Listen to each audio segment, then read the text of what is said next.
Hey, so today we're going to be making a green tomato au gratin, or a green tomato gratin, or scalloped green tomatoes. I'm not honestly sure what the difference is in all of those things. I think some is pronunciation and some is actually a different dish. Pretty similar though. I'm making a cream sauce. I've got a small shallot and 2 cloves of garlic sauteing in some butter and a smidgen of olive oil. And I just want those, I'm not really looking for any color on them. I just want them to get nice and soft. And then I'll use some cream to start kind of bringing, or not bringing it together, but creating a sauce from it. They have been kind of drying out. I've got these sliced green tomatoes. So these were from my summer garden. And when the plants started looking pretty bad, and anyone who gardens knows that at some point your tomato plants just start to look pretty rough. And at that time, it's time to clean them out. If I were to have let these stay on the plant long enough to ripen, they wouldn't have been the best quality, because at that point the plants were done. Like they were tired of the summer, they were tired of the heat and the humidity, and they just didn't look that great anymore. So I went and I pulled all the green tomatoes off, sliced them all up, and we have been enjoying fried green tomatoes all winter long. We've had just fried green tomatoes, as is. We've had fried green tomato po' boys. We did a fried green tomato pie last week, and this is the very last of it. So I wanted to do just something a little bit different with them. This was a really great technique though. I have really enjoyed pre-slicing the tomatoes and freezing them. The quality, the texture is not quite the same as if they were fresh off the vine green tomatoes, but they do freeze a lot better. I would never freeze a red tomato and try to reuse it, right? That just would not work. But the quality of these was really much better than a red tomato. Not quite as good, like I said, as a fresh green one, but not bad. So these are broken down. I don't know why I'm saying broken down. They've sweated down. I can see my butter starting to brown. Some of the shallot that's been in there longer, it's getting a little color on it. So I'm gonna add a cup of cream. And that could be too much for this. I'll say that. So these tomatoes are full of water, and they really shrunk down a lot when they were thawing out.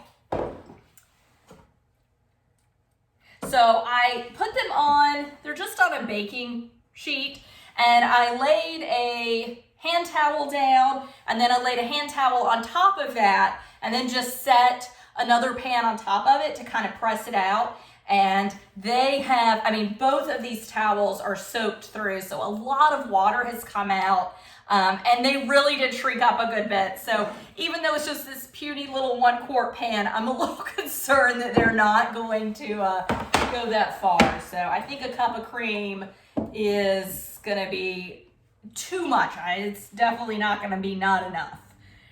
And I forgot to salt and pepper. Whoops. You always want to salt and pepper as you go. That's okay though, I can just salt and pepper now.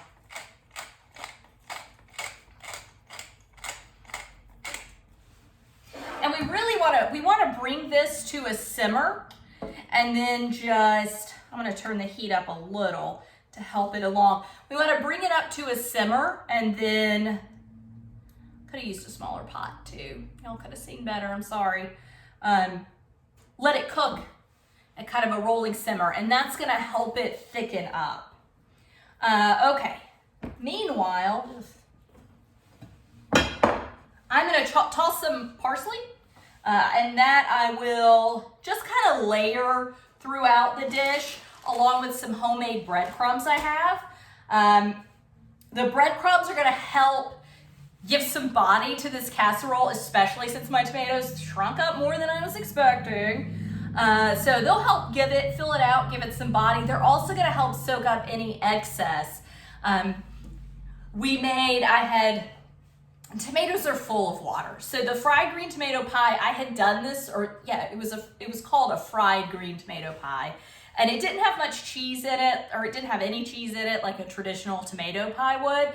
It was more, a lot of the ingredients here minus the cream. It was breadcrumbs and parsley and some onion and the green tomatoes, but they give off a lot of water. So that pie crust, as with a regular tomato pie, it gets pretty soggy. I had actually made several traditional tomato pies over the summer, and one of them I wanted to test, so I froze it just to see how it would reheat. And it wasn't, I mean, it was loaded. Like, it was, you know, if your pie plate stops here, like, it was mounted up to here. It was a ridiculous amount of tomatoes, which was fine when they were in season and I salted them and I drained them and I did all of that for this one that I froze, but just that method of freezing and then thawing out created just a ton of water.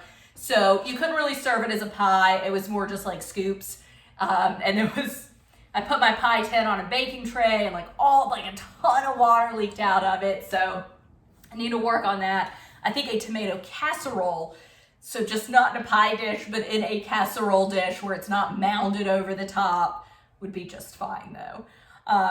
Anyway, so I kind of forgot where I was going with all that, but they give off a ton of water, which I had already said. Anyway, to freshen these up, because we are using something frozen, I'm just gonna add a little bit of parsley. And so I've got some, I don't know if y'all be able to tell, but I've got some parsley and some cilantro in this little container here. So I'm just gonna do a little handful of it and give it a rough chop.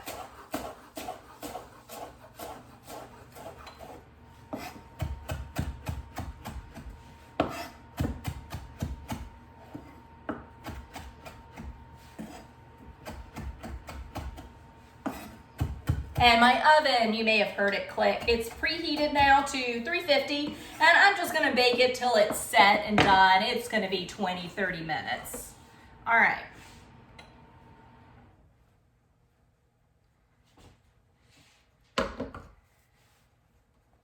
That got a little hotter than expected. I just wasn't paying attention. Never look away from milk. Any kind of milk product when it's cooking, they love to boil over. There we go, kind of down to a simmer. So I am gonna just salt all my tomatoes.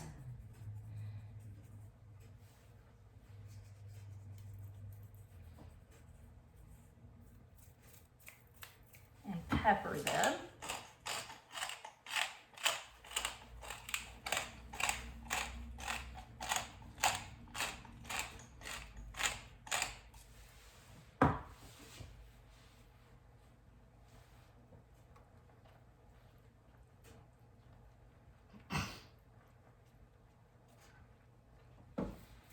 All right, and I'm gonna start layering in my breadcrumbs. So I'll scoop my parsley over.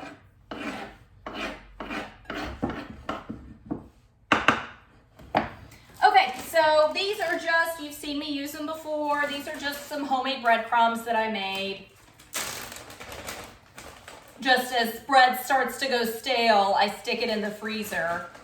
I'm just gonna do a handful in the bottom. So I just stick it in the freezer, and when I get a good amount up, I stick it in the food processor, grind it all up, and freeze it. So I kind of always have some homemade breadcrumbs. And then I'm gonna top this with just a little bit of the parsley and just start layering in tomatoes.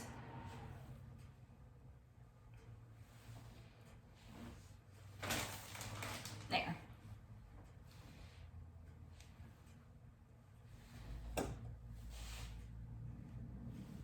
All right, another layer, another handful of breadcrumbs.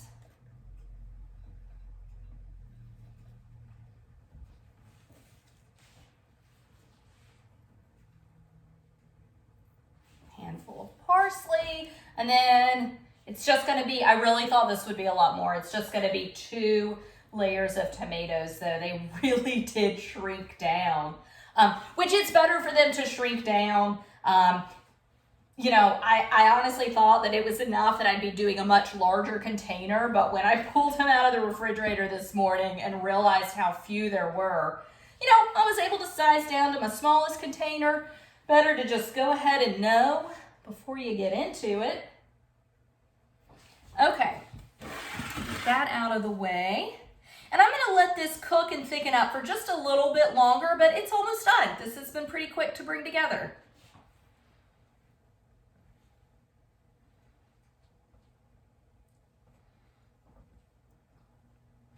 And it's also gonna continue to thicken up as it cooks in the oven too. All right, so it looks like my cream has thickened up enough, and I know you can't see it, and it's not, I don't know, I don't think you can really tell in the camera. There's no flour or anything, so when you do a cream sauce like this, it's not gonna thicken up a whole ton, but it just feels a little more like it sticks to the spoon a little better, and you just kind of know by feel that it feels thickened. Something else to help it thicken that I didn't know for a very long time, if you keep it moving and keep stirring it, it does help it thicken up just a little bit more. Something with egg or like something with flour, that definitely is something you need to do. Just cream, it does help some, but not as much. But anyway, so I'm gonna turn my heat off, and then I am just going to pour all of this cream sauce, get that out of the way. I'm gonna pour all of this cream sauce right over my tomatoes.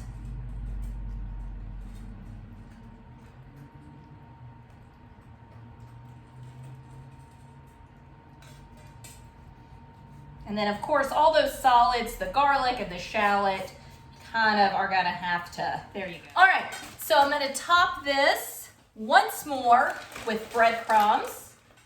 I'm gonna do a smaller layer this time. Much smaller handful, whoops, sorry. Much smaller handful. Let me do a little more though.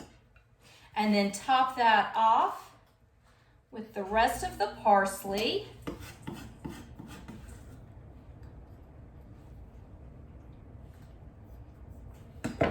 Okay, and this is gonna go into a 350-degree oven, and I will let you see it when it's done.